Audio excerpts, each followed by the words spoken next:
Hello and welcome to The Good, the Bad, and the Worst, a podcast when we normally review trilogies to decide which film is a child without love. I'm your host, Luke Morgan. Joining me today, I'm Griner, and I'm just another broken white boy for you to fix. And I'm Conan, and I would kill for Wakanda, no question. as would I.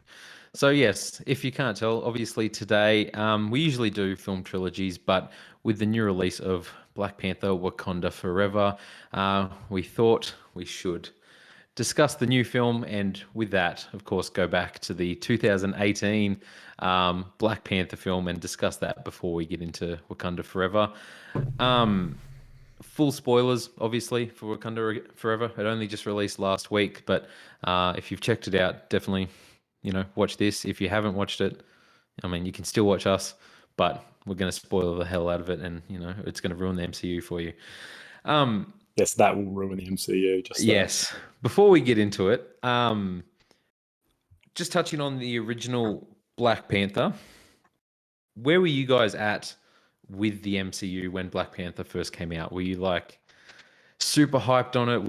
Is that when you were involved in the MCU? Conan, I'm not sure if you ever were into the MCU, but Hey, this is obviously whore tongue. before Infinity War. Was like, how were you feeling? Did you go watch it in the movies? Like, where were you at, Griner? Yeah, like I was still all in on Marvel. I mean, Infinity War is where I really dropped off. But yeah, I was all in. I saw it at the cinema. I was looking forward to it. I wouldn't say it was one of the Marvel movies I was particularly, that was on my radar a whole lot. But yeah, definitely went and saw it at the cinema. Was definitely looking forward to it. Conan? I was big into the MCU, right, when it was when it was an actually good thing. Back in 2008, I was there opening night. I saw all the OGs. I loved the Avengers. It was around about 2015. I remember seeing Age of Ultron. I was like, nah, this is shit. And that was just kind of where it all started to sour. But I was in there for Infinity War and Endgame. I saw both of those in the movies. I spent good money seeing those, and I had time. I had a time. Yeah. But I was still souring. And this film, I was not keen for Black Panther at all. Obviously, it is a very big and it was a very important film for a very huge demographic. And I really just, as a result, I just felt like it wasn't a film for me. Not to say that it was like, it wasn't being marketed as like, this is only for black people. But I was like, look, this film is for a certain group of people. And that's fine. That's great that they're getting. It's really important. Yeah. But as a result, I was like, it's really not necessarily going to be my thing. So I'm not fussed on it anyway. I didn't know the character. It was already in the post, it was coming up to Infinity War. I was like, yeah, Marvel's already kind of lost me a bit, except for the very mainest sort of arc running through it. Yeah. So with that, two questions. So obviously Black Panther first appeared in Civil War. Yep. Did you like his appearance in Civil War, Conan? I did. And there's an interesting sort of comparison here of his appearance in that and how they introduced a character well and how there was a good character introduced. And then in Wakanda Forever, where they also introduce characters, and I don't think they do it well. And that's sort of a problem the MCU's been doing with the past few films, where they keep introducing characters that don't need to be there, but they need to introduce them. Whereas I think in Civil War, I don't know if I wasn't fatigued as much or not, but it felt natural. It felt like an interesting way going, this fits with the narrative of politics. Here's a cool character that comes in. Yep. And he was like, he's really good. He's probably at his best in Civil War. I love Civil War Black Panther. He's really badass in Civil War. Yeah. Yep. 100%. It leaves him in a weird spot where they have to like strip him of his powers and stuff for Black Panther. Anyway, we'll get to it, I guess. But yeah. It's a great introduction to the character, but I don't know that it does the first movie any favors. No. And that's the thing. I think heading into the first film, I remember being like, I think we'd already gotten Thor Ragnarok. So I think Black Panther was the last film before Infinity War. And Ragnarok had the post-credits tease of, Thanos getting there. And it felt weird to then take a step back and be like, okay, now we're in a safe place again. Black Panther, we're dealing with this story with him before we get to Infinity War. So it was timed a bit weird where I was like, okay, this is cool, but I know what I'm interested in, like I'm interested in Infinity War and it's on the horizon. But I remember coming out of Civil War and being like, man, Black Panther's really cool. I really like that character. That was a badass introduction to the character. Well, we'll get into stats first. Stats. That's Oh, you stats, got to stats, sing your own stats. song. Yeah, that's sad. Sorry. So obviously, Black Panther, the original, Rotten Tomatoes score Oh, God. of 96%.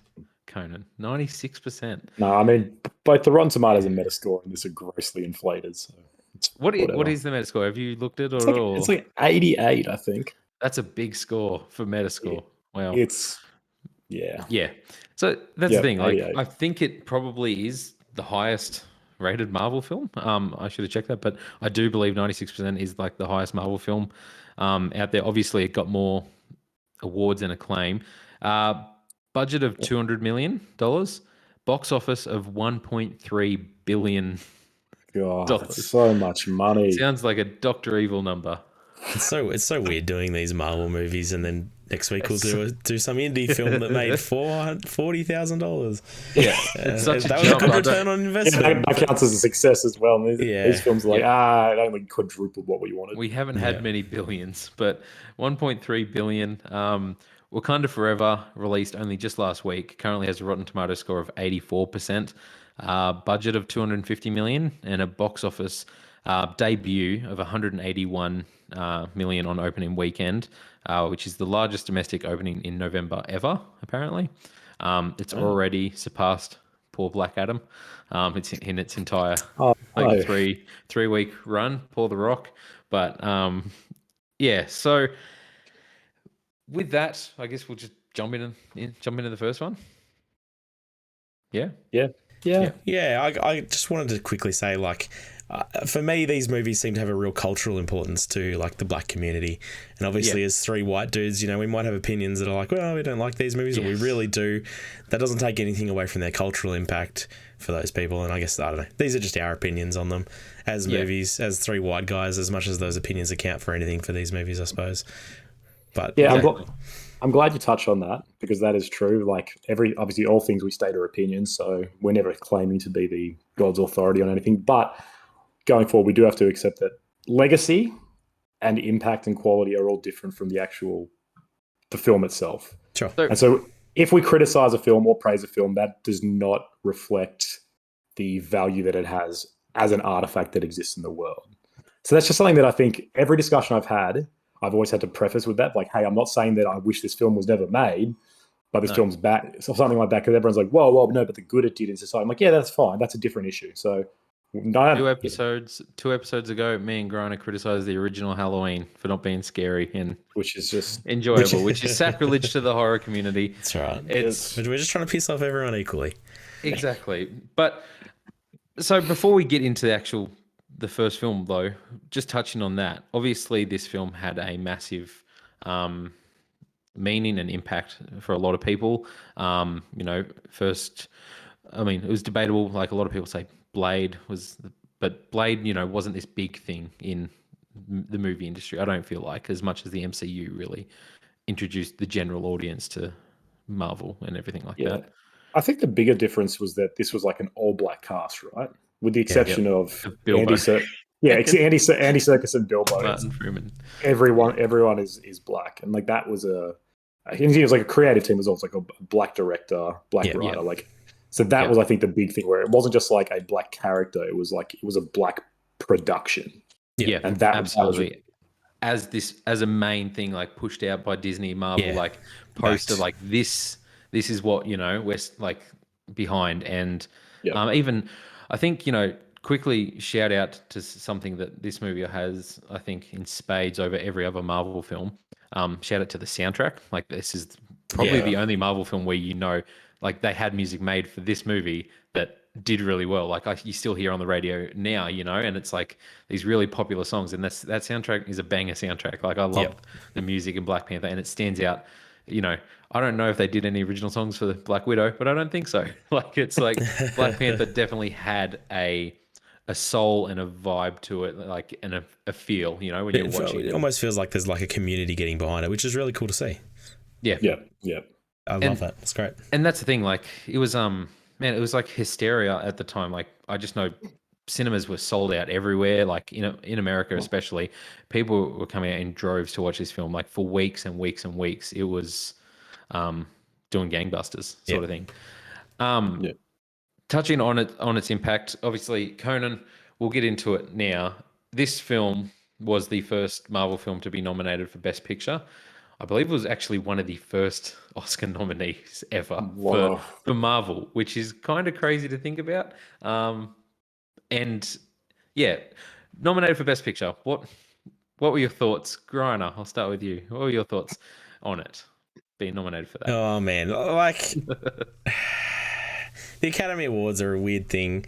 Obviously, I don't know. It's really hard to have an award ceremony based on the subjective merit of movies, right? Like they have to play into their cultural impact. They have to play into the politics. There's so many things they have to try and appease in their nominations.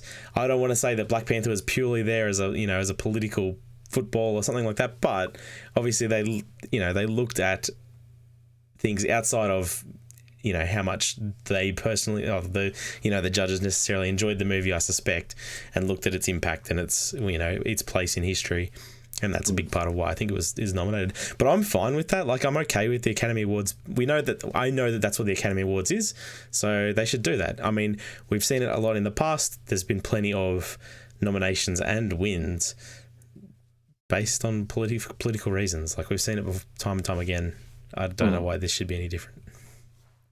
So, was it 2019? I'm just trying to... Yeah, it would have been the 2019 show because the film was 2018. Strange, it's not coming up on my list of Best Picture nominees. Let me see if I can find it. But so, Conan, what were your thoughts on it being nominated for Best Picture? Yeah, look, so the Oscars are I don't know. The Oscars are both the most important award show and the least important award show because they are they are the gold standard, but they are also a joke, and everyone sort of knows it. And like the Academy has been struggling for the past 10 years, I would say, even to remain relevant because it knows this, because people aren't watching it as much. Movies don't have a cultural relevance that they once did. And so they need to try to find something. And that often comes in the form of, all the shows are bad recently. And they keep doing things like they upped the best pictures to 10. That was controversial and was like, that kind of defeats the idea of a nominees if everyone's nominated. But they're like, oh, but we want to be inclusive to superhero films, following the Dark Knight snub infamously in 2008. And yeah, look, I'm happy to be the edgy one in this episode. I'm happy to not be the one to tiptoe around the fact and be worried to say my truth. And I think this vote, this nomination was entirely due to its cultural impact. Is that a bad thing? I don't know. I don't think it's inherently flawed. Like to what Griner said, it's not as simple as saying what movie is the quote unquote best, because you can't do that. You can't. It's not. You can't just look at it and say mechanically it does everything right. It ticks all the boxes of pacing and mise en scène and music, and it falls in the perfect amount of time so you're never bored. Like, that's impossible. You can't just do however it feels, because then you get feel good films. The Academy's often been stuffy and looked at period pieces as the best because it's beckoning to a time long gone, and that's also. Yeah. So it is important to go, this film had a cultural value, and this film's actually going to be something people talk about, remember, and reflect, and change, and it's going to change their lives. For me, it needs to be a mixture of things like that, but also, is the film good? And I don't think this film is good enough to say it's a best picture of the year. And I just think it's very much there, because a lot of people in the Academy would have said, hey, this is good, this is doing value, and this should be recognized for that. And so getting nominated is fine. Yeah. I still think though it is like it's a. You'd be a bit more angry if it won. Oh, I'd be vomiting if it won. If this was the film we said was the best film of 2018, I would be. We don't have time to do it, but I'd be curious to know what you would put up over it for that year. Maybe you have it off the top of your head, but I actually don't. But I'm gonna look it up right now. So okay, let's move on. You can come back to that. I'll just say, I'm looking at the list of the best picture nominees, but touching on that, Lo, is this film, because like I said, it was the first Marvel film, and I think still to this day the only Marvel film to be nominated for Best Picture. Is this in your guys' top 5 MCU films?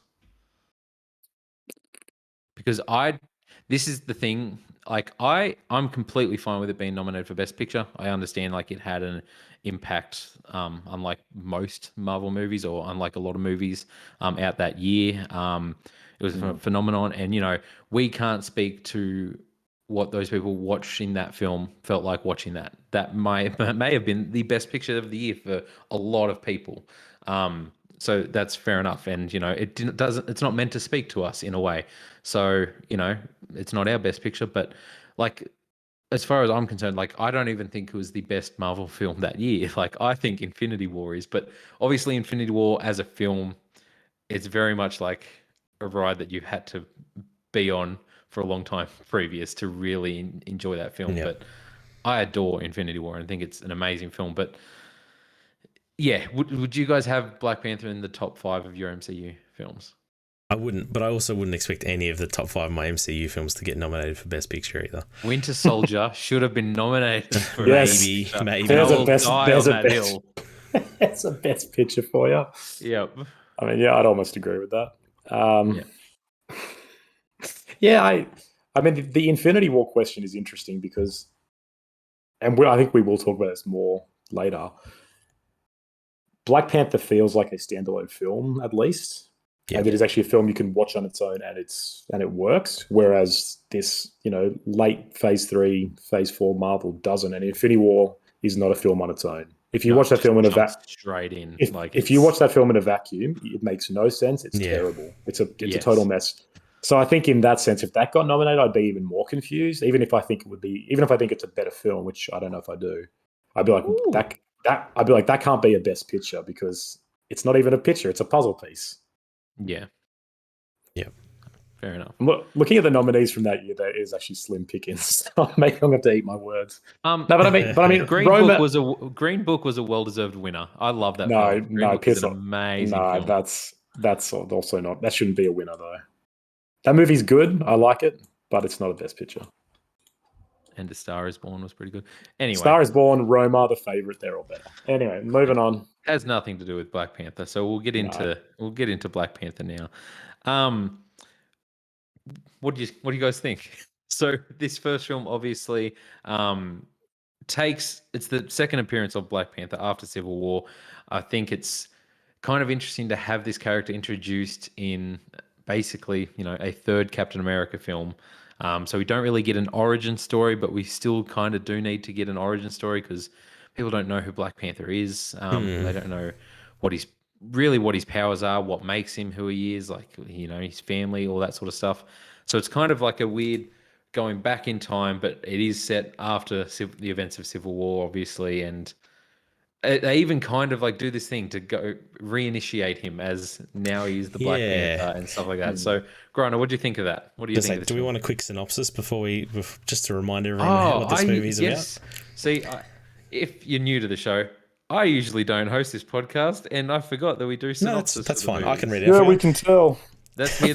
T'Challa, heir to the hidden but advanced kingdom of Wakanda, must step forward to lead his people into a new future and must confront a challenger from his country's past. But you're right, like it does. Introducing this character in Civil War leads us to this weird situation where he's not king, but he is Black Panther. So are those two not intrinsically tied? And then they have this whole ceremony where they take away his powers just so he can prove that he's king and then become Black Panther. Like, I don't know. It's a bit of a mess. Yeah, because in Civil War, he becomes king and he's the Black Panther. Yes. And then it's like, okay, well, now it's the day after Civil War, and now we're celebrating my father's death, and now we're gonna do this ceremony and not celebrating his death. Not celebrating. Yes, that damn king is honoring dead. his death. It puts it in a weird place, but I think understanding that it has to happen that way. It's not too much of a distraction. Like when I first watched it, I wasn't like, "Oh, this is weird that they're doing this now." No, it is a good introduction to M'Baku too. So yes, I love M'Baku. He's the best character in like all of these movies. But anyway, Winston Duke is great. Yeah. He is. It doesn't feel like an origin story, which is good. It is technically an origin story, but it never feels like a, here's Peter Parker being a kid again. Yeah. That's always tired. Whereas this feels more like a, it feels like an awkward political thing because I guess this happens right after Civil War, right? So the Yes, I king, think so timing because yeah. so the king has died, but I don't think they've had time for any of the ceremony. So it's Yeah, like no, he's been panthering things up, but he hasn't yeah, been kinged, and so they're like, well, we got to do this. We have, we're a civilized country. We have rules, and so it makes sense as like this is the thing they're doing, and then it provides a good origin of his journey. As like, but yeah, I didn't find any. I never yeah, once was like, oh man, why are they re-showing this? yeah. yeah, But And I on think this, yeah, it's yeah, like with this film, I think obviously, it's a Black Panther film, but I feel like coming out of it, so many people were like, man, Killmonger's cool. Like easily, yeah. Killmonger, he is really like cool. we really like Killmonger. And I think really, before Thanos and all this sort of stuff, like Killmonger was this really good anti-hero villain sort of thing where you kind of agree with him. You kind of agree with him and kind of can see his point. Maybe not the way he wants to go about it, and Yeah, maybe not causing wars and all this sort of stuff, but you can kind of see Mm, this whole, man, you guys are just living this sheltered life of luxury where people out there are suffering. yeah, mm, Um, and even like the film starts, like there's a cool intro which I really like with the stuff with the sand, and it sort of gives the history of the Black Panther and the tribes, and you can see the Jubari tribe go to the mountains and everything like that, yeah, and it's like setting that groundwork, and then it goes to obviously modern day city. These kids playing basketball. We get the scene in the apartment. I really like that introduction because it sort of takes you out of what you're expecting straight away and being like, okay, what's going on here? Um, they're integrated into the like modern world. They're not just living in Wakanda. mm. All this sort of stuff. What do you guys think of Killmonger? Yeah, that transition scene is really good because it shows like the sort of the intertwined legacy, right, of African history and African Americans. Yep. It's like these are the two worlds that they sort of occupy, and this is their space, and they're very like they're really different. Their culture kind of travels across that, but they're very different settings and they function really differently in time. So it's a really cool way to be like, this is the same. These people have a shared history and legacy, but they're two different worlds, and that has a natural tension to it, which becomes the driving force of the film, which is good. But yeah, like Yep. you ask anybody, is Black Panther good, and they're like, Chadwick Boseman's great and Killmonger's great, and Yeah. that's generally the two things you'll hear. yeah, And Yeah. I think by far he's the best villain. Like Thanos is good, but The then best villain. The best I think villain. I would probably say so because I mean I tire of the whole world-ending villain anyway, and so Thanos is very world-ending. But the reason why they both work, Killmonger especially, is because their internal logic makes total sense, yeah, and Yes. you totally see why they behave the way they do. And like you said, you agree with it in theory, but it's like, oh, but there's the practicalities of that are evil, yeah, The and that's mass murder, Killmonger. I'm not a Yeah, big fan of, but and I that's can get Killmonger. why you've gone down that path. And it's this great idea, right? Of like Killmonger's like, you guys are doing this wrong. You need to branch out. And that kind of, when that's done out of this sort of aggression, or when that very easily becomes colonialism. That Yeah. very easily becomes this idea of going to other places and installing what we believe is right. And that's yeah, the exact same thing that has destroyed, huge amounts of the black community. And so that's Yeah. really cool. Like, oh, that's the damage there. He's engaging with that, and that's how it's shaped his belief. And obviously, if you're angry in that environment, it makes total sense to be like to think that. Yeah. Yeah. And so it's like he's an incredible villain for this. If he was anything less, the film would be a lot worse. yeah, for sure. And Michael B. Jordan is great. I love the Oh, he's so design. good. I love the design of the character, like all the little, I don't know what Oh, it that's is, so- like the little ball bearings Scars. under his skin, like his scars, whatever it's supposed to Yeah. be. It looks Yeah. really, really sick. Because it ties in with the ritualistic scarring Yeah. and stuff, right? Yeah, And so it's a great adaptation of it. Yeah. One for each kill. It's yeah, it's great. And I think such a cool introduction to the character as well with the museum thing as well. Like, he's like getting the woman to show him around and be like, and what's this piece? What's this piece? And just the swagger. I don't know. Like, he's so cool to just be like, It's just nah, he's the I'm going coolest to take character this. in this movie. I'm going to by take, far. easily. Probably the coolest character in the MCU. I feel he's so like, but charismatic. yeah. The thing that always gets me is like it's a really good scene until he's like, no, this one's vibranium, and I'm like, oh, it just took me out of it. He's like, it belongs to Wakanda. I'm like, I don't even think you believe that, Michael B. But you're giving it all you got. Yeah. So touching on that scene, I really like, Killmonger's cool. Andy Serkis, always MVP. I love Andy Serkis. Always? I think he's great in this film. I think he's unshackled. He's a bit over the top, but Oh Yeah. yeah. him coming into the museum, I love the little scene where he shoots people and then lets the one guy live, and he's just like, "Hey, come here." He's like, "You can leave. Just don't tell anyone, okay? Okay." And then watches him walk, then shoots him. Shoots him in the back of the head. Yeah. He's chaos. He's chaos, and I love it. Yeah. Yeah, he's having Um, fun. He's having fun. He's just Yeah. he chews up the Yeah. scenery and everything. It's He's great.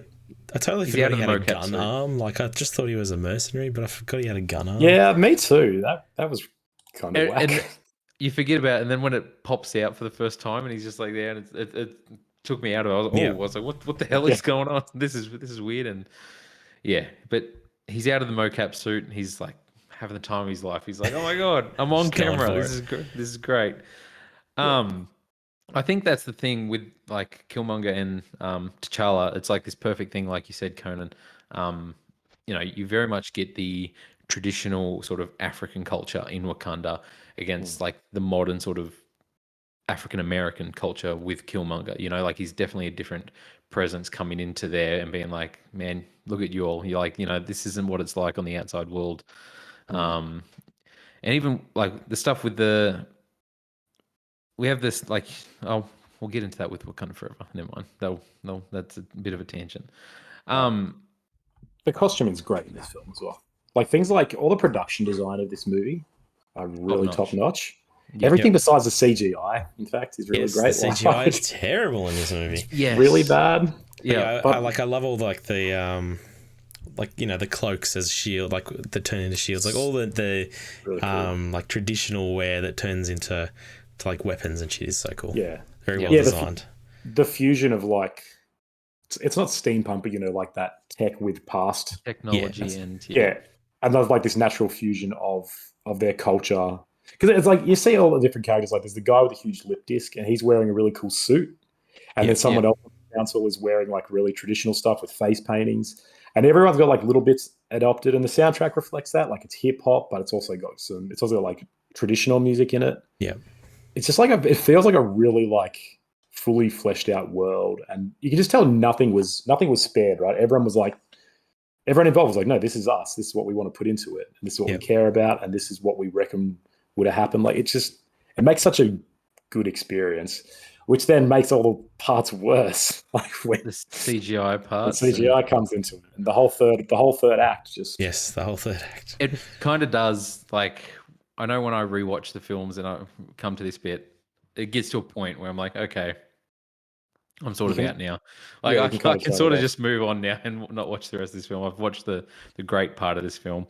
Yeah. Touching on costuming, obviously, like there's the fight scene. I really like the use of all the colors, on the top of that waterfall sort of thing, where you have everyone dancing in ceremonies, and you can see the different tribes and all these sort of. It's very vibrant, and it's really great. They got that cool shoulder dance going with it. Like this. Yes, I can't pull it off.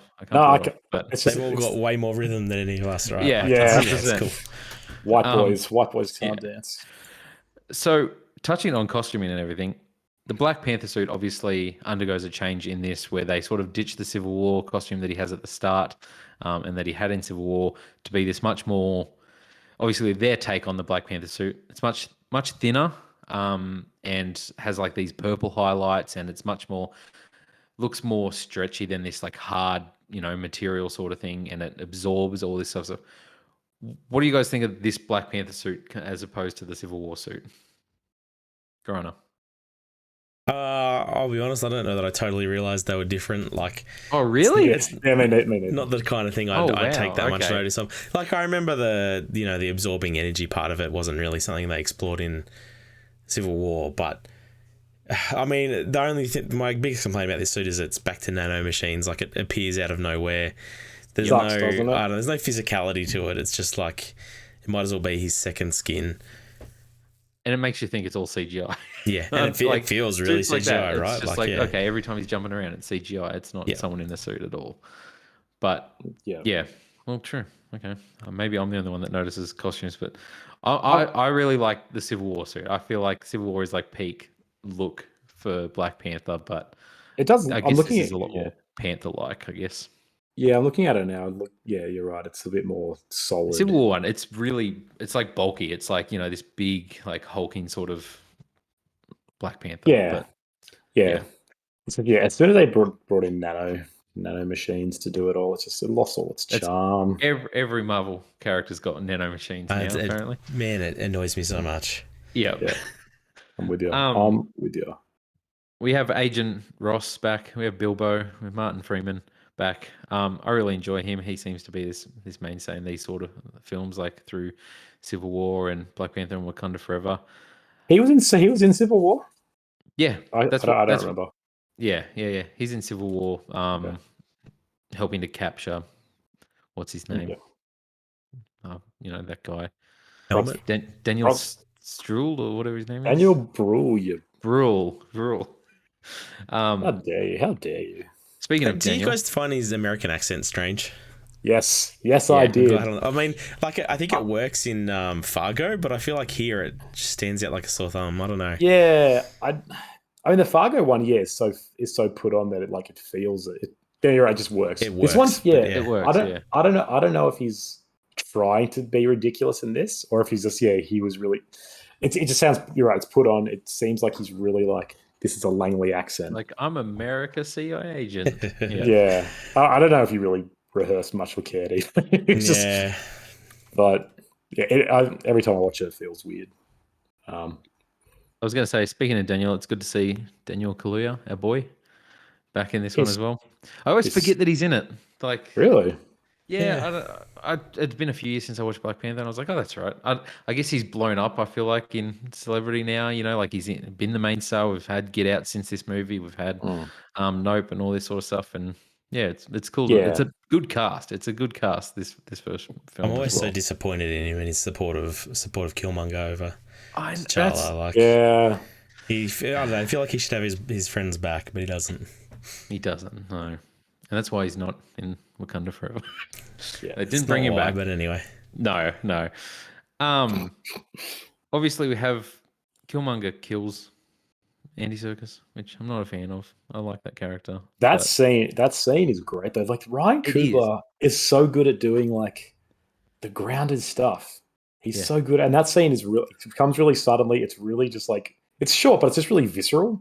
And Yeah. the You're not way expecting Circus, it. Just, no, and Circus just like grabs the chick and puts the gun to her head, and then Killmonger just pot shoots her. I'm like, oh, it's shoots just her. really, it's really good.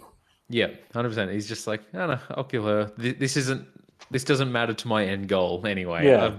I'm going to kill you. I'm going to take your body there as a gift and show you that I'm the man. Like, Yeah, what a yeah. villain! What a And then villain! just drags his body into Wakanda. Once he's in there, he just takes control of everything. Obviously, calls out the thing. His father was killed by the king. We get a flashback where we go back again and see what happened in that apartment. The fact that, old Forrest Whitaker, he and the king leave him there with his dad in his house. Yeah, it's bit of a and bad just move, hey? and they just abandon the kid there. It's really brutal, and it sort of shows like, oh, well, he's kind of justified. Like Yeah. you can see why he has a chip on his shoulder. Only thing I'll say about that scene where we go back to him as a kid, I don't know why they didn't cast the kid from The Wire. I think he's like would have been perfect for a young Michael B. Jordan. Don't know why he just always gave me that vibe. It's a good joke. Um, I made a similar joke on my Letterboxd review of this actually. oh, did you? Or maybe I stole it. You bastard.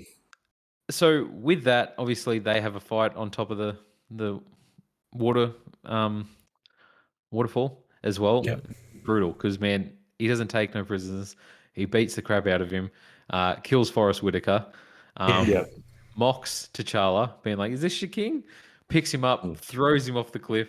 Throws He's him like, off "Nah, the damn waterfall. I'm your king." It's so cool. It's like, yeah, T'Challa's dead. Like I'm with Killmonger now. This is cool. He's badass.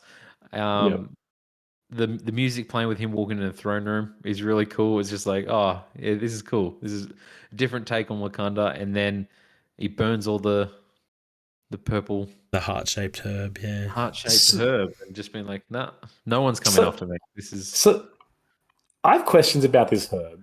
okay. So the herb is made magic by vibranium. Is that how it works? Yes. what the hell is vibranium doing? Like, I need answers. I Why mean, is why can a metal? plants absorb minerals, right? Yeah, Plants absorb potassium, nitrogen, like they absorb all sorts of stuff into the and soil. magic. If there's a magical metal in the soil, why wouldn't they absorb some of that? I don't know why it's only this specific herb. I don't know, but Yeah, like That's not saying there's a that's good explanation for it. But so that's the thing. I hadn't actually seen this film since Infinity War and Endgame um, had come out. You know, I hadn't done a full rewatch and watched them all again. Back then, when I watched this, I was like, you know, this comment it'll have something to do with the Soul Stone, and I was like, that's what this herb is like. You know, yeah. this plant is coming from. The Soul Stone is actually in Wakanda. It's not just vibranium. There's something there, and because that was the stone that was unaccounted for at that time in the MCU, so it was That would like have been cool. Yeah, that's what I think a lot of people speculated that's what it would be, but no, it was on Red Skull on another planet. You got to kill yeah, yourself to get it. that's not as cool. Yeah, yeah. The plant thing is weird. Yeah, I'll talk about that in the second one. I have a big thing about that in the second film. come comes back to the But back. second So yeah, because this one obviously, and this goes into the second one as well. They have the whole ritual about it where you drink the crushed up purple stuff, you get buried under yeah, sand and see visions, and then see if you survive it and everything like that. Um, the final weird. fight is not great. It's sort of no, been widely criticized as like one of the worst fights in the MCU. It's not memorable at all. All I know is like there's a train Yeah, it's and on the two similar CGI Black Panthers are jumping yep. around fighting each other. In like one of the most boring CGI settings ever. Like yeah, it's just Yeah, like really what? It's just in the middle of this dark room, yeah. and there's a train. These It's two Black Panthers, like black suited people in a Yeah, dark room fighting. fight in the Woo. jungle or something. Like even where he ends up, like they fight on, end up, him dying on this like beautiful thing, beautiful scenery. Have a Mortal Kombat fight at the top of that, and like yeah, do it there. I don't know. They can obviously hide more flaws where it's all dark, but the flaws are still present because it doesn't look great and it's not interesting at all. So Yeah, no. they have that. They have this other problem that they often have with superheroes, where there's no good way for these characters to fight each other. Like they're both evenly matched and basically invincible. So what do? You take away some of their powers. It's like really the only. It's kind of the hole they write themselves into. And I don't know. yeah. Anytime you have to use kryptonite to defeat Superman, I find it really boring. Like yep. I don't know. There's got to be more interesting ways to solve this issue. But And Marvel seem to do this thing where they're like he's versing himself, like his evil version of him. Like there's similar powers and the similar suit and all this sort of stuff. But Well, yeah, that's it's a, just not that. interesting. I think that's like the most classic like way of doing it, right? The antagonist and the protagonist Shadow are Link. yeah, exactly right. Like that, it's partially a joke, but it's like no, that's the whole idea. Is because you're meant to kill a certain part of the protagonist kills a part of themselves to change, and that's what drama and that's how story arcs work. Blah blah blah. So it makes total sense. It's just it becomes really tired when they do it, and when they make it when they make it more just kind of generic. Like Killmonger is already the dark side of the history, which they do a good job of establishing it, being like, I was a kid, I'm your prince, and you abandoned me because you're a bad kingdom, and so now you're gonna have to suffer with me as king. It's like, oh, cool. This is what T'Challa could have gone down if he was bad. Mm. And instead, they're like, now let's make him the exact same thing, a Black Panther, but then they've got the same fighting skills. It's like, you don't need that. You just have a cooler one-on-one in the waterfall. yeah, Have T'Challa like using hand to hand and Killmonger trying to shoot him with a machine gun. Like have him be like that's how he attacks him at start. He's coming in with a gun, and it's like this cool thing. He's got the really old style tribal mask on when he breaks Andy Serkis out of the jail cell and everything, and he has this machine gun and like he's like attacking him, and that's cool because that's who he is. He's this soldier of war sort of thing. It's this or soldier of fortune or whatever the expression is. Like yeah. that's who this character is of Killmonger, but yeah, It's I don't know. it, It's disappointing. it is because we look back to the best MCU film, Winter Soldier, Mm. and the culminating Oh, fight scene is two dudes just punching on. yep. And It just doesn't, bromancing out with yeah, each but other. it feels real. It doesn't need to be like they've got mech suits or something. It's like no, it's just them fighting. yeah.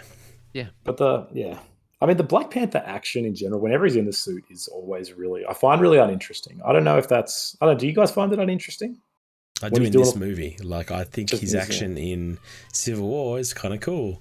He Yeah. feels like him sprinting after Winter Soldier and like Yeah. chasing him down the highway. He's like falling on the ground. He's using his claws to he's feels way more like he's the fight scene of him in the airport fighting people is way better than any fight scene in Black Panther, unfortunately. We sort of skipped it, but like there's the car chase scene when they're in where is it? Is it Korea? Yeah, it's Korea. Yeah. And it's just a lot of explosions, a lot of CGI cars exploding and like Black Panther flying around. It's just I don't know. It's not interesting. I don't mind that car chase. Like, that's probably I the don't most mind it, interesting but- time he's in his suit. And like, I don't know, this I don't mind Okoye, whatever her Okoye, name. yeah. Like her He's a general. using the spear to like destroy a car. Like, that's cool. Yeah. Like, there's some good That's moments pretty there, but Yeah. I like the casino. I like the casino scene leading up to it. yeah. The casino's cool. No. I do like the casino. It's That's a good. different vibe. It's like, it's cool. It's cool watching that. Yeah. But yeah, it's disappointing end, if they'd landed the finish a bit better, maybe it would have been a Best Picture nominee, but you never know. But No. Best picture. Maybe it would have been Best Picture. It was could have- already a it could have. nominee. Could have beat Green Book. Obviously, we get Killmonger dying at the end. He has the cool last line about his history, like the history of slaves and how they jumped from the ship and death was better than bondage. It's a badass way to go out, like this heroic thing that people remember. It is, like we will obviously. I'm surprised. My bad. Haven't brought it up yet, but obviously Chadwick Boseman has passed away. It's really sad going back and watching this film because he was so young. He was in the prime of his career. Yeah. And he's really good. He's really good, and this character has done so much, sort of thing. And it's, I feel like you miss him a fair bit in Wakanda Forever. Like he had this great presence. It's kind of like it's unfortunate that Killmonger died this way because they could have had this cool story of having him come in with the role, but Yeah, I think that would have been a better solution than what we got. We'll get to it, but we'll get that into the next one. So let's get into Wakanda Forever. sorry, can I just ask, what did you guys think of? Yes. There's a few characters we didn't talk about, like Okoye, and sorry. Shuri, like Yep. the female characters. Like, I Yeah. feel like Chadwick, Michael B. Jordan, Winston Duke, like giving killer performances. I like Shuri in the first film. Like, I think she fits in well as that younger sister who, is kind of bucking tradition a bit and is a bit boisterous. Like, I think she works really well in that role, personally. I really like the bond between them. Yeah, two. and they seem to have a really good brother-sister bond, which I Absolutely. really enjoyed. Yeah. Yeah, I think she's great in the first one. Yes. Yeah. We keep prefacing it with that, but I think Foreshadowing. her Okoye is fantastic as the general. She's really good. She's always great. Yeah. And Lupita Nyong'o, she's just like she is fantastic as an actress. Yeah. She's probably better in the second one, which even though she doesn't have as much to do. Yeah. But I don't know, she's everything she's in, I love her in. Yeah. No, the supporting cast is great. The mother, I forget the actress name. The mother is good in the first one. I think she's got more to do in the second one as well, and we get to see more range from her. Yeah. But the bond between Shuri and T'Challa, I really like their banter. I really enjoy that sort of stuff. And she's a smart little sister that's helping him with the tech and showing him the suit and everything like that. And you feel like their grief when he's losing the fight against Killmonger on top of the waterfall. It's like it's really a thing. Like when he throws him off the cliff, it feels like this big moment of like, oh shit, like he just does not care. He's just picked him up and just tossed him off this cliff. There's no tradition here. And straight away they're like, we need to go. Like this guy's going to kill the royal family. Like we are expendable now. We need to go into hiding and go up and see M'Baku, who I love as well. He's great. Yeah. Everyone's pretty good. I think there's really any links in terms of performances. Yeah, definitely. So Wakanda Forever. Got a synopsis here. Queen Ramonda, Shuri, M'Baku, Okoye, and the Dora Milaje fight to protect their nation from intervening world powers in the wake of King T'Challa's death. As the Wakandans strive to embrace their next chapter, the heroes must band together with Nakia and Everett Ross to forge a new path for their beloved kingdom. Doesn't mention Namor in there, but it's against Namor. I'll add that. Yeah. Yeah, he takes up Doesn't a even lot get a of mention in spoilers. the synopsis. Come on. What is And that? he's the main villain. That's weird. Yeah, a bit weird. So, obviously, we haven't talked about this film at all. We all saw it in the last week. Conan, I'll go to you first. What was your thoughts on Wakanda Forever? This film is really messy. It kind of personifies everything wrong with the MCU in its current state. um, well, I really feel like I'm going to be a stuck record here. It's two films. You can feel it, or it's more. It's actually like 3 or 4 films, but you can really feel that there are parts that matter and there are parts that don't. And it is 2 hours and 40 minutes for no good reason. Yeah. Long film. It's, Even the first Black Panther is like 2 hours and 15. I don't Yeah. know why this one's 2 hours and 45. No, like almost everything in this, almost nothing in this film works for me. I think everything here is wrong, and it's just the thing that's weird. I just want to get it. So now I'll come back to this point. So, Yeah, didn't work for me. Griner, what Yeah, was your thoughts? I agree. It's a real mess, and I like you look into the production history of it, and like was held like obviously Chadwick Boseman died, rest in peace. It was held up by COVID. Letitia Wright injured herself halfway through, and then turned out to be kind of a pain in the butt. Like I don't know, it just seems like production was a real nightmare, and you can feel it in every scene in this movie. I feel like you can. I feel like I know what the original script was. Like I can nearly tell you what it was, because some characters are just totally interchangeable and it wouldn't make any difference to the plot. Yep. And that's kind of sad, right? Like that's not good writing. No. Yeah. Yeah, there are parts of the script that like you can tell like this has been here since like 2019 when they started writing it, and then there are scenes that are like this was probably written on the day of shooting. Yeah, and it's so clunky. And I mean, that's the thing. Like, you do sort of have to kind of give a bit of leeway to the fact that like this film had to be completely restructured. Like, the lead character, like the lead actor, passed away unexpected. They'd already started filming. Or at least they'd written, the script and everything of what this was going to be. Obviously, I think originally it was going to be about T'Challa dealing with grief, about his father, which I don't know how that would work, being the second film when he technically died in Civil War. But Yes. that I've read in an interview that's what, it was about, was him coming to terms with that and like sort of dealing with that.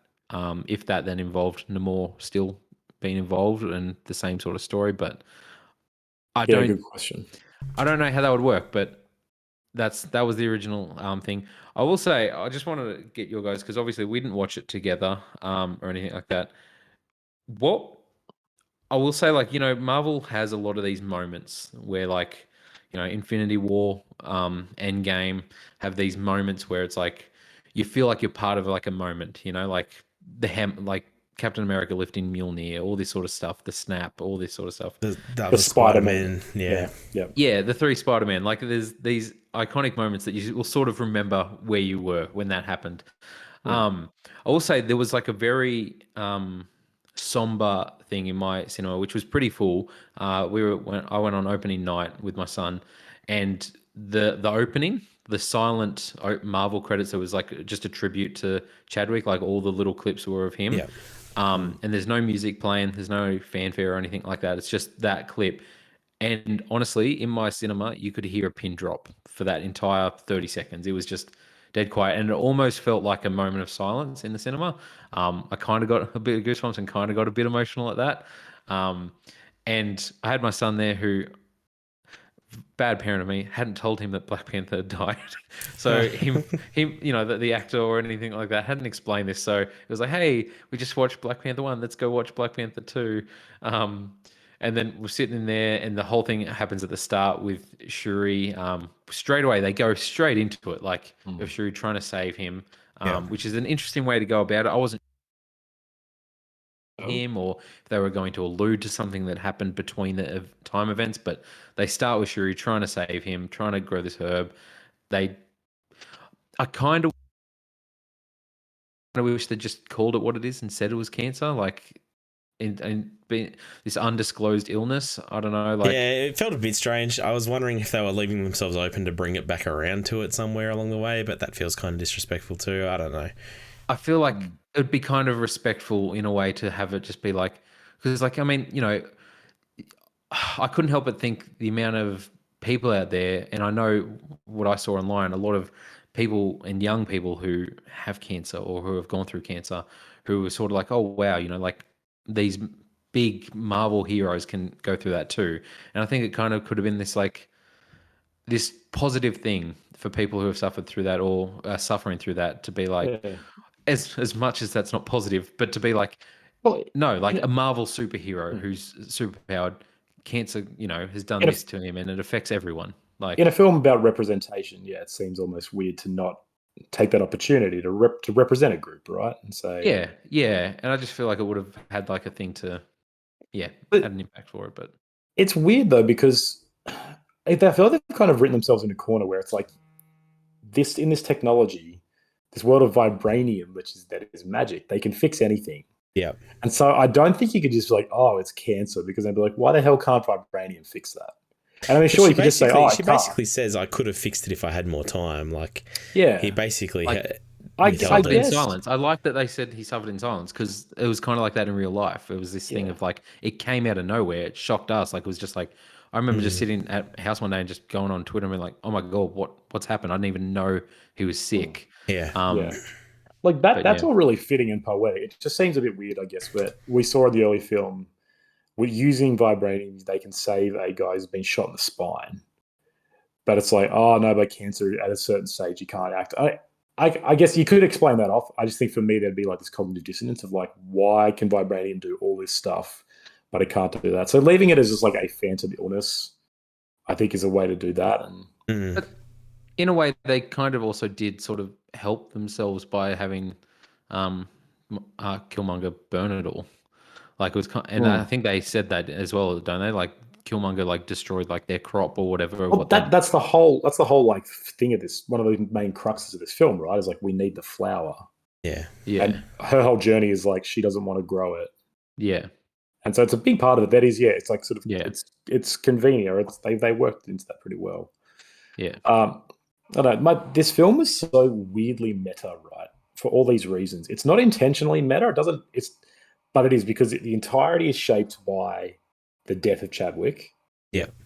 It's really long and problematic and difficult because it's not so much a film as it is a series of Lego blocks doing several different things and being like, we need to bring forward the Thunderbolts, and we need to introduce Ironheart, and we need to grieve for Chadwick Boseman, who died in real life. And so this film, watching this movie was really strange for me, because I'm like, this is, I can't even figure out a way to describe it. Like, it's almost like super meta in that it's not engaging with itself as a film, but it only exists in this weird state of being bigger than a film. Like, it's really bizarre. And so all of that stuff, like even I don't know if this is controversial, but do you guys think it's weird that they didn't just recast Chadwick? Like, I feel like there is the reverence for him, and obviously he was a really talented actor. I think it was really sad for anyone to die so young, but the reverence for him almost was just, it felt almost strange, where it's like, because they were even considering killing Black Panther, right? They're like, maybe we should never have this character come back. And that to me seemed almost bizarre. I'm like, to have a real world impact, have like that big of a legacy rippling through it. I don't know if you could recast him in this day Why and age. not? Why not though? Because they do that with things. Like, they've always recast people. Yeah, but they haven't really done it with a big Marvel with a main superhero, character. except for War Machine is the only one that comes to mind. But that was early days, and Hulk, obviously, but no one considers the Incredible Hulk to be part of the MCU technically. No. But it is, because Abomination's in there. Yeah, I feel like Marvel's built up these movies to be like, vehicles of those actors, right? Like, Yeah, yeah, you're right. This is the Robert Downey Jr. era of Iron Man, right? Like there'll never be another Iron. There might be another Iron Man, but they would never recast that Iron Man. He'll die, and then they'll move on to another one. Yeah, but there will be another like Captain America, and it'll be Yes. Anthony Mackie. But so we get a resolution on But it's a different the Chris character. Evans. It's a whole other person. Yeah, It's a different character taking up the mantle, which is exactly what's happening here, though, with Shuri taking on the mantle of Black Panther. I don't like. I feel like it'd be uncomfortable watching a sequel to Black Panther with a different actor being like, "Yeah, I'm T'Challa." Like, I can't envision that without it being weird. The like, you couldn't recast. Obviously, I wish Killmonger was still alive, and I would want him to have this turn of. Yeah, he would be perfect. Like, have that character have a turn to be a good guy. I really thought they were going to do it with all this multiverse stuff they've been doing. Like, he's the Black Panther in another multiverse. Yeah. And, oh no, I've fallen into this one. Now I'm here. And I'll just live here forever. So all of that would have been better. And I think that's one of the biggest problems with this movie is that it's really obsessed with grief, right? Like probably the main point of this, well, there's probably two main points. One of the main points is grief and trying to grieve and figure out how to let go and move on.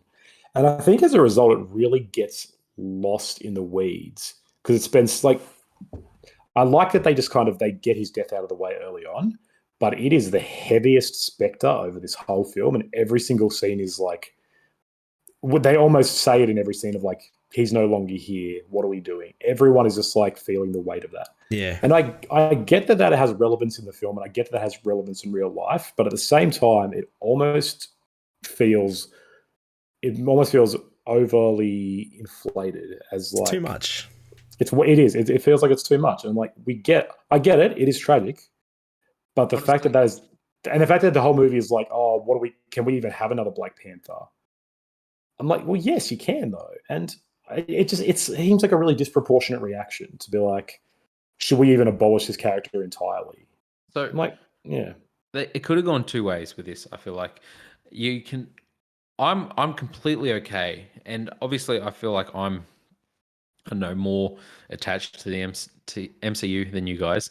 Like, I would have been okay with a film that's just grief. That's just like, hey, Chadwick died. This is how we're going to deal with the MCU. This is a film, not a popcorn blockbuster flick with fighting scenes and all this. This is a film about grief and how T'Challa's family and Shuri deal with grief, and are dealing with the loss of T'Challa in this world. I feel like there's no multiverse MCU where that happens though, right? Like, yeah, exactly. You can't now, and this is what sucks about it. No. Maybe they could do a 10-part Disney Plus series. Maybe it could have been maybe that's the only way grief. they could do it. But yeah, 100%. But it feels weird. It feels like it's at war with itself, where it's like, okay, no, but we're doing this, and we're sort of stuck on this whole grief thing, but we're also trying to move the MCU along. So here's Ironheart. Look, we're introducing this new character, and it's fun and it's adventurous. What do you guys think of Ironheart? Should she have been introduced in this film? And did you like her usage and the actor and everything? No, she was terrible. Hated it. That whole arc is redundant. Yes, that's the biggest problem. She literally has no purpose. She has no purpose. I don't mind the character. I don't mind the idea of the character. I don't know if you want to talk about the terrible costumes in this movie, like the suits.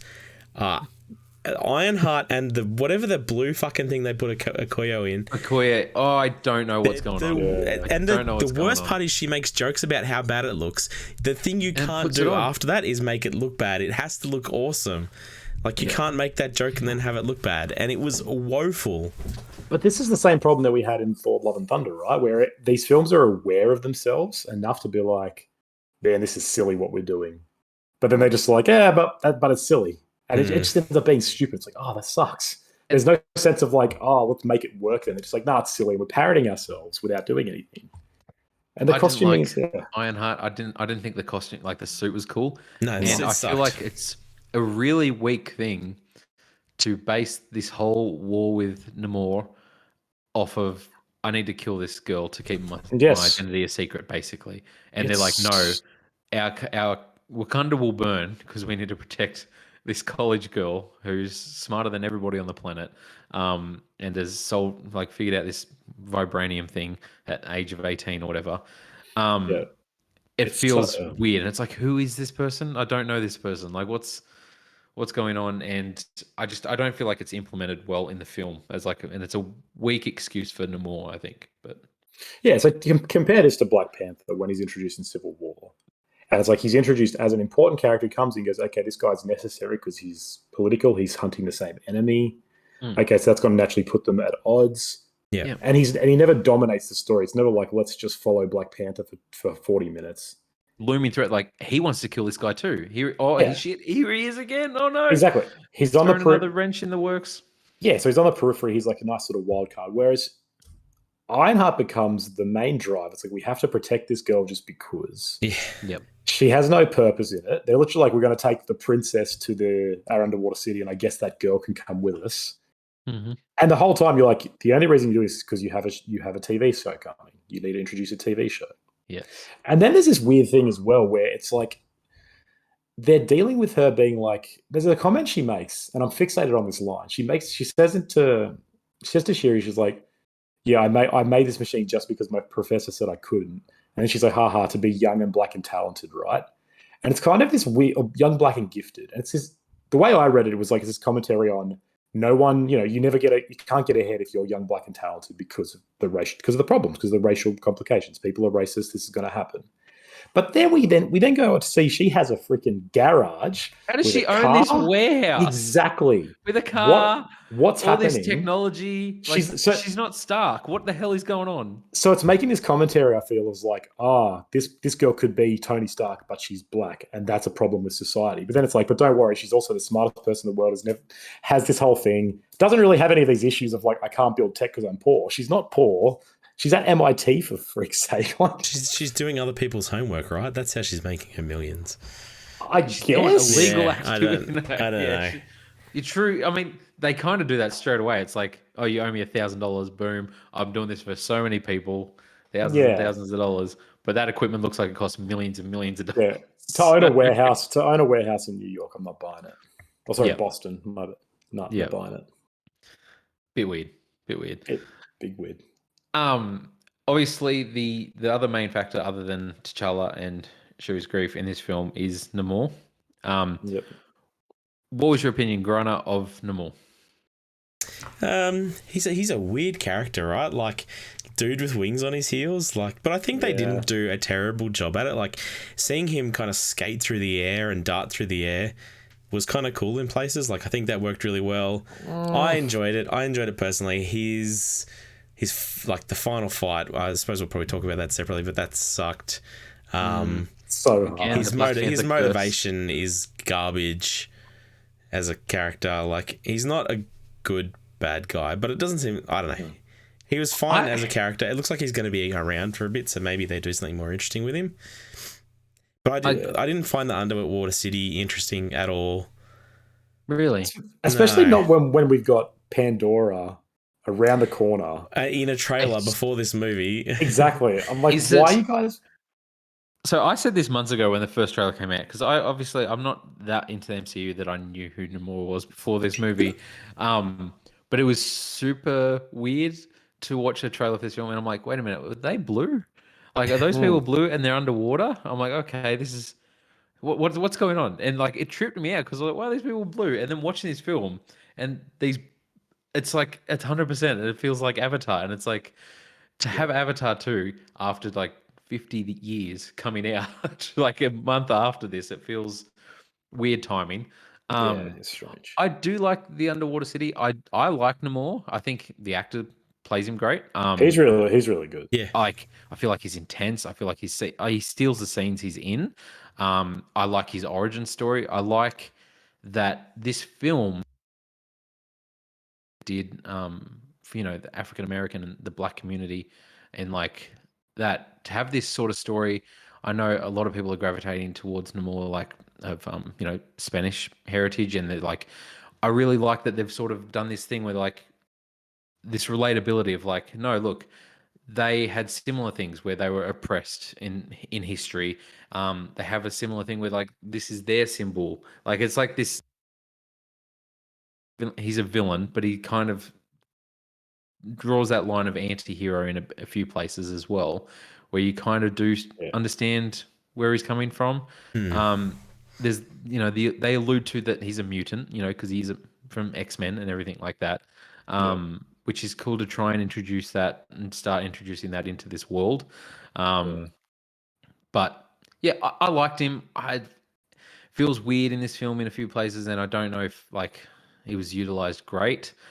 I didn't mind the underwater city and everything like that, but yeah, it definitely felt a bit weird with Avatar right around the corner. Yeah, like it was an interesting choice to change him because in the comics he's from Atlantis, and so this whole empire is Atlantis, and now it's changed to a fictional like Mayan empire. Yeah, which is an interesting choice. I'm neither here nor there for it. I like, I like say it's like a parallel. It's another people group that was colonized and subjected to to a brutal history. So it's cool to have like a parallel again to Wakanda and to T'Challa. Like that's good. I feel like Namor, and I don't know if this is true, but I feel like Namor is the entirely tacked on part of this movie.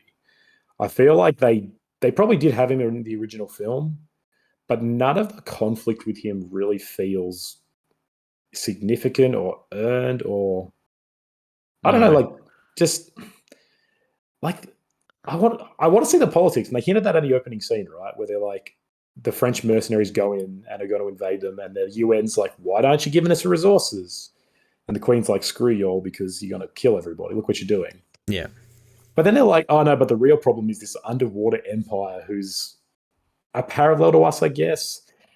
And I think it's trying to say something about like the Black community, the Latino community, which again, that's not an issue that I can speak to at all. But I'm sure there's value there. But at the same time, it just does not feel like that is nearly as genuine as like the film that's all made by entirely Black group. Then like, okay, we're now going to try to make this. We're now going to try to engage with it in this other thing. We're going to try to talk about Black politics with Latinos and all. I don't know if that's the right way to go about it. So, two things we'll just touch on before we talk about the ending of the film. Obviously, with that, the opening attack on the Navy SEAL ship or whatever it is, I think that's really cool. The introduction of the Atlanteans. I like the siren song. The siren song is so creepy and cool. They're just walking off the boat. It's very effective. I really like that. They feel like threatening at least. It's like, oh shit. And the fight scene on the bridge, I do really like. It was really good too. With Okoye is awesome again. Yeah. And is great in this role, and that fight scene is really cool where she's taking them down and they just keep getting back up. I do kind of like their costuming and like the little water masks and stuff like that. I think it's cool. But yeah, I like those scenes. I like those. They're good. I mean, underwater people are so impractical. Like, how do you talk? There's so many things that don't make any sense and feel weird, like wearing water on land. I don't know. Yeah. Anytime it comes up, it feels strange to me. Yeah. I really didn't like the whole where she is getting like a tour through the underwater city, and all the kids are like laughing and happy. It's like, wow, it's just a really heavy-handed, like, look at this beautiful place, but it's these kids like us. They're like us. But like the kids are swimming in their hairs everywhere. It just looks really stupid. Where it's like they're meant to just be, this is their normal life. I'm like, no, you look like you're swimming. You look silly. I had the same thought. So like for us to have that thought where I'm like, it feels weird. Like they don't look natural underwater. Like it looks like these people are like, I'm holding my breath. Like, I have to move really slow because there's like water everywhere. And I'm trying to act like this is just me naturally. They should be like gliding through that water because this is this is their environment. This is what they're used to. They should get on land and be like, oh, what is this? This feels weird. Like that should be their natural thing underwater. So that would have been much cooler, yeah. But I couldn't help but feeling these people are acting as if they live underwater, but they're swimming. They're swimming underwater. Which, hey, that's life. They probably don't live underwater, so they have to act. Probably. But I'm sure the Avatarians will. The Pandorans. The Na'vi, that's right. The Na'vi will act better. Yes, they will look a lot better. Yes, because they'll all be CGI. And that's because the reason why all these Marvel films look bad is because all the world's CGI has been be used on Avatar 2 for the past 10 years. Yeah, exactly. Like once this film comes out, they'll start looking good again. It's all just being fed into James Cameron. He's just there in some machine. It's all he's transcended physicality. I need to feel like I'm underwater again. I'm going back to Pandora. All right, so Grana, you touched on it earlier. The ending to this film, we get to the third act, the big fight scene. We got Okoye in weird blue predator costumes. Shocking, absolutely atrocious, horrible. And the fight with Namor where they dry him out, like that SpongeBob How movie. quickly scene. did they figure out that his weakness? Right, like. It's like a throwaway line. Oh, what if we dried him out? Okay. It's not even like a scene like where he's fighting them for ages outside and he's like takes them back to the water or like goes into the water and comes out like I'm ready again. It's like it's just like, hey, this is probably his weekness. Like, I think that's his weakness. I'm gonna turn the heaters up in this spaceship. That'll work. Yeah. Grant, I'll get your opinion first. What do you think of this final fight? I don't know. The whole taking on the water people in the water seems like a terrible idea. And they're dumb guys. They're I don't know, aircraft carrier. Their boat looked really crap. It's such a bad place to have a final showdown. The whole final showdown sucks. I don't know. Ironheart comes along and does a whole bunch of not much. Yep. Namor and Shuri's fight is really unexciting. And that's the thing. Nothing Ironheart does is cool because we've seen Iron Man do it cooler. So it's like it feels weird where it's like have her be unique or do something, which is touching on what Conan was talking about earlier. Instead of having this awesome equipment, and I know that sort of came from Wakanda and Shuri and their technology is advanced, but it would have been better to just see her in this like hunker junk suit that's like it's shooting out bloody splinters of metal everywhere. She's like trying to control because she's some student that's built this flying rig, and she's like, "Yeah, okay, cool." Like my brother-in-law, I saw it with, made a really good point. He's like, he thought that she was going to build an Iron Man suit in that underwater cave, paralleling the original Iron Man, right? Oh, like, that would have been so good. That would have been such a good way to like, she's scrappy, she's intelligent, she's a fast coral and rocks and no, shit. They had this. She was given the suit so she could swim around. Like, like repurpose that and exactly. You're right. That's not a bad idea. And that would have been a better way for them to get out rather than having again because they just needed Lupita Nyong'o. They're like, I guess you can go and rescue them, and she just kind of turns up, was like, "Come on, guys, let's go." Like that. Yeah. Like that would have been better to have that and go, this is how she works. But yeah. And she doesn't. She like Ironheart doesn't stand out amongst the Wakandans who have all this superior technology already. Yeah. Yes. Like it's not as interesting as watching Iron Man take on a bunch of tanks. Yep. Like that's really cool. Yeah. Here it's like these two tribes with superior technology. It just feels dumb for her to be flying around in a red Power Ranger suit. And especially, when she just can't do as much, she keeps losing in the fights. Yeah, she has one part where she flies up to the sky really far. But again, like you say, we've seen this with Iron Man. It was the same problem with America Chavez, right? Where she's just a crappier version of Doctor Strange. And everyone's just like... I forgot that character existed as well. Yes. It's like feels this weird like... Yeah. But all the other characters are like, we really like this kid for some reason. Let's keep him around for good luck. And we're meant to like them because the other characters just inexplicably like them. And we don't. Oh, no, exactly. But there's no reason to like them because they're not interesting. No. Like maybe in her TV show she will be interesting. I don't know. Like the whole final showdown, right, with Shuri and Namor, where they get in she's about to kill him, and then she just kind of last minute's like, nah, I shouldn't do this. Did that feel weird to you guys?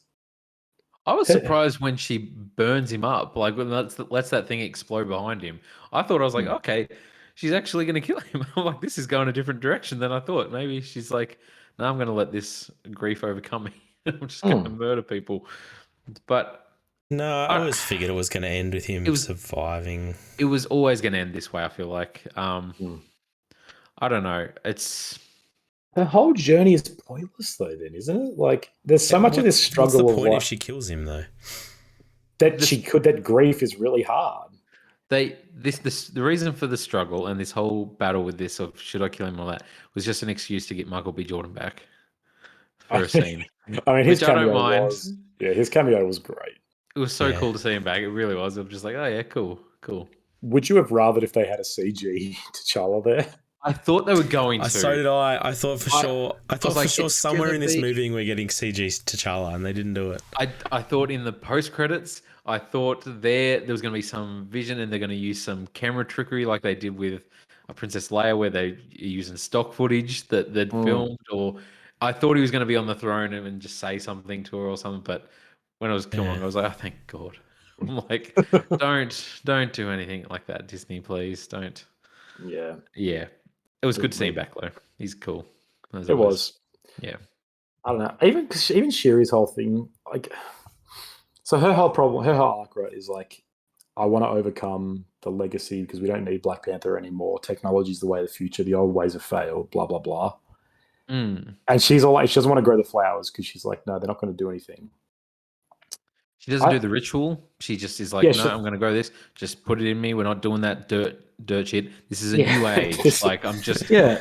going to take this drug and pass out. And so I feel No like therapy. there was this really, I say this on every episode about a Marvel film. There's this really great story here about Somewhere. what it means to be a king, right? Because I think it's kind of weird in general that it's like a Black Panther has to be the royal bloodline, and like, that's Monica's thinking, and Monica's thinking is colonial thinking. So we could unpack that if we had 6 hours, but we don't. But I really thought I was going down this fascinating direction of you don't need to be royal blood, and you don't need this, because we think that the Black Panther doesn't have anything special. He just takes magic powers. He takes flowers and he becomes powerful. Yeah. And so they're actually like, it's this weird thing with like they're making a royal person stronger to then say you are strong. So it's kind of this, it's like, if you really unpack it, it's kind of a problematic thing. And so I thought there would be this really interesting way to approach it. To go, she realizes this is bad. The flowers are actually bad because we don't need to do that. You shouldn't be giving people special powers to make them better and saying that they're more deserving of the mantle, right?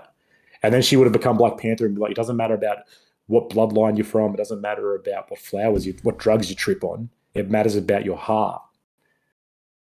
But they don't. Matters about your iron heart. Yes, your iron heart. She gets her heart. I assume her heart gets ripped out, and then Ironheart puts her heart in her chest. In saying that, though, like M'Baku challenges for that throne. Does he become Black Panther in the end? Is that the ending? I think they threw themselves a bone because Letitia Wright has signaled she doesn't want to come back, and she became. Yeah, I believe so, because she got injured, and then she also started pushing anti-vax agendas. Yeah, so she was an anti-vaxxer as well, right? Yes. So I don't know. There's a bit of conflict there, shooting for a bit. And I honestly feel like that M'Baku scene was added in after the fact to be like, we need a contingency in case she doesn't come back. That's pretty funny. Which I'm there for, because I so wanted him to be Black Give Panther me this some whole M'Baku movie. as the Black Panther. He's great. He is really good. Black Panther. That's like, he is huge. Rip heads off. Yeah. It'd be great. Like, there couldn't be more opposite body types, him and Shuri, but yeah. Yes. Yeah. Or bring Killmonger back from there. He wakes up again, he pulls the sword, he's like, yeah, I'm the king again. I was just fooling y'all. Yeah. I don't know. So that's just my rant. I'm like, the flowers are a really interesting thing that for her to just at the end grow them again and be like, it's cool. I'll take the flowers and become Black Panther. I feel like her entire her entire journey is a waste of the grief. Is like, the grief was all for nothing, and I've grieved for no reason. I'm just doing what they always said to do. I don't know. Yeah. Interesting choice that they kill the mother off as well. Like, it's sort of like this film dealing with grief, and it's sort of like dealing with his grief, and then it's like, we do the funeral scene again because she's dead. It's don't know. I don't know if that was the original intent with T'Challa being in that spot, like, with his mum going or not. But good question. I don't know. Do we get a Black Panther 3, you reckon? Right at the end, it says Black Panther will return, doesn't it? Oh, I didn't wait till the end. My understanding is it does. It does, but I don't know. I mean, this is probably going to do pretty well at the box office, so why not? But so last thing we'll touch on is the post-credit scene. Mid-credit scene, yeah. Mid-credit scene, a lot more somber, or anything than other mid-credit scenes or post-credit scenes we've had before. What was your guys' take on this? I'll admit it made me emotional. I don't know if that's just me being who I am. Like I really enjoyed that scene. It sort of I thought it was touching and just this this nice little thing. But what was your guys' take on it, Conan? I liked seeing Shiri on a real beach with real light, having real Yeah, emotion. it looked good. Like And it it looked looked like a really good good. It scene. looked really good, and it's like, oh yeah, she can finally sort of cry. And it's little scenes like that that I'm like, that's what I want, and that's what these films need. This moment of Yep, just like quiet grief. I'm like, yeah, yep, no bombast, no wisecracks, just this. I yep, I wasn't a fan of the whole. Like, it was kind of powerful, but this is T'Challa's heir. But I also yep. am just not a huge fan of her introducing more kids into the fold because I don't want to have him be the next Black Panther when he's 10 Hey, but or Yeah. maybe something. now we've got this guy who looks like Michael B. Jordan, who's Michael B. Jordan, but he's actually T'Challa's son. Um, but I Imagine don't know. that. It was this sort of this sweet little thing. Griner, what did you Yeah, think? it was a sweet little moment, but it's a weird Yeah. choice too by them to hide the kid away. I'm not really sure what they were trying to achieve there. Yeah, it's And why yeah. not tell? Why doesn't she know about it? If, like, fair enough, you don't tell everyone, but the mum knows about it. What about your sister? Why not his sister? No, Yeah, she has a nephew. Yeah. yeah, Yeah, that's a great I question. I don't know. One thing you just reminded me of, Conan, so I'll just touch on it again. Like I don't know if I'm becoming old and jaded, or if like I did say You this a few are. podcasts ago where Top Gun Maverick might have ruined Marvel for me or not, but like I haven't been keeping up with all the MCU shows. I feel like I can't get the interest in me to do it. And I feel like watching Thor Ragnarok, not Ragnarok, sorry, Love and Thunder, and this film. There's so many times where I'm just like, enough with the wisecracks. I'm Yes, and yes, this one was Ironheart a lot, where it's just like, if you're not yeah, funny, if you're not like a really funny actor, all this, I don't feel like every character should have this sarcastic sense of humor where they like are being sarcastic. I don't know. It's like every person in this world is sarcastic, and I live in the real world, and a lot of people don't get sarcasm and all this sort yeah, of stuff. But it seems like every one of the Marvel characters have these. Everything ends in a catchphrase or a little witty line, and I'm just like, if it's not delivered funny, which recently I don't feel like there have been a lot, yeah. I'm getting a bit sick of it. But It's also because though the jokes are always the same. The jokes are always like they come to this new younger person, and they're it's always like, "You can do magic? That's whack!" And it's like, ha ha ha. It's because they don't know the world, oh, and this is that's just normal for you guys. yeah, Oh like yeah, yeah, exactly. cool. I'll just do this. And those are Yeah, always the jokes. It's like, who on your staff thinks that's a good joke?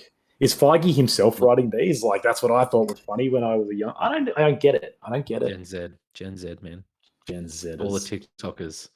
Don't know. That's TikTok humor. Yeah, it's weird. It's just I agree. There's just and this is the problem, like with the Marvel factories that Yep. there's like you can't have it too serious because you don't want anyone to be alienated. So every moment of tension, every moment of seriousness is disarmed by a quip, and Yep.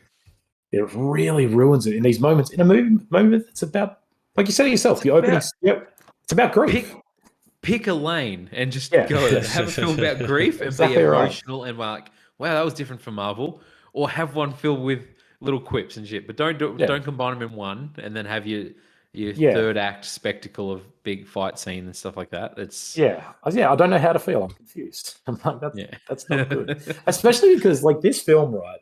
More and more Marvel films are getting to be like they're losing their place as movies that are for everyone to see. More and more they are becoming movies for Marvel viewers. Hmm. Like I found this with myself. I assume you guys have in some way, but like seeing the last two before this, I saw with my wife, Doctor Strange and Thor, Cool. and she didn't like either of them. But both of them was a real issue. She was like, she's like, I don't really get what the connection is, and she's like, these just aren't Yeah. funny anymore. The jokes aren't landing. They're all silly.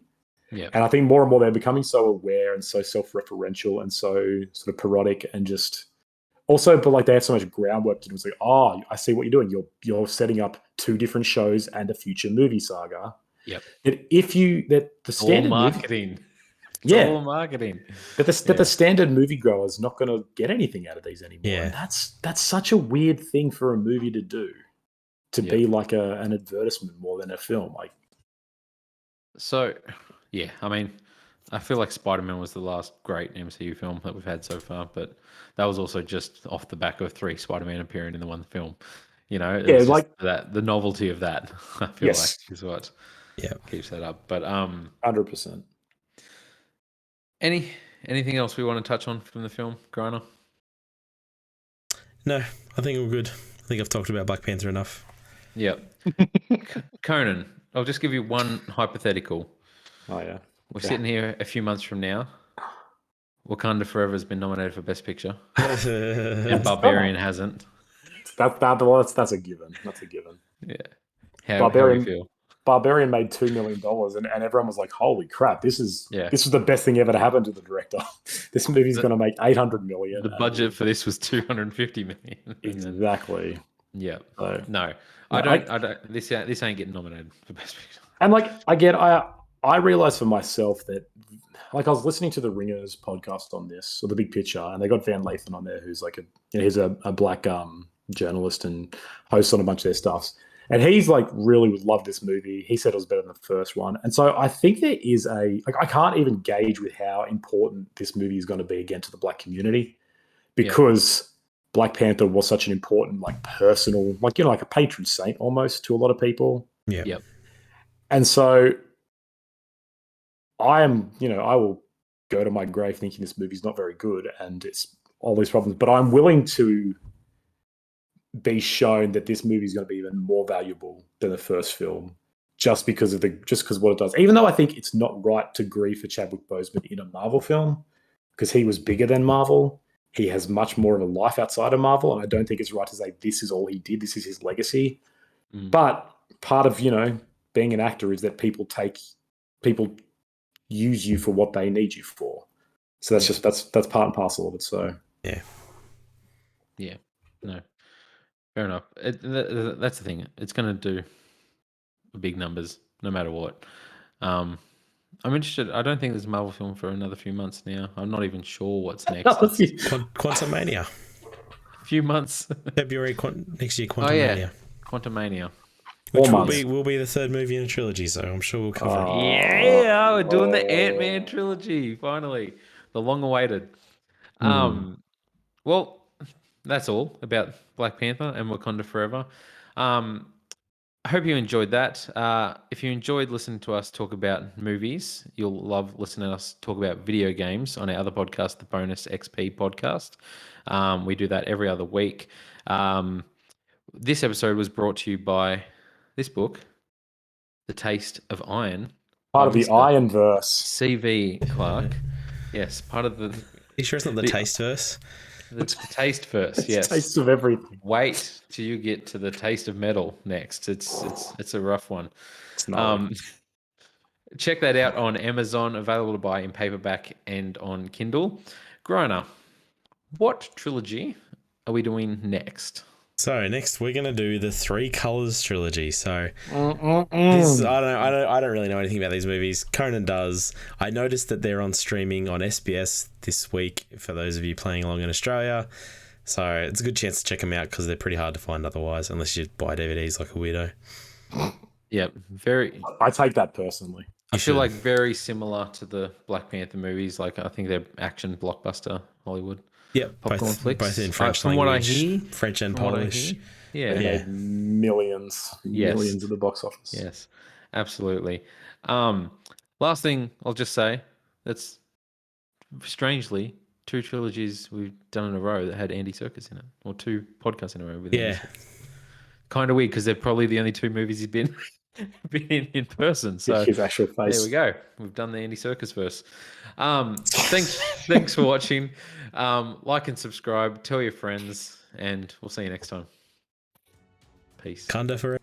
Yeah. Wakanda Forever. Kamehameha. Kamehameha.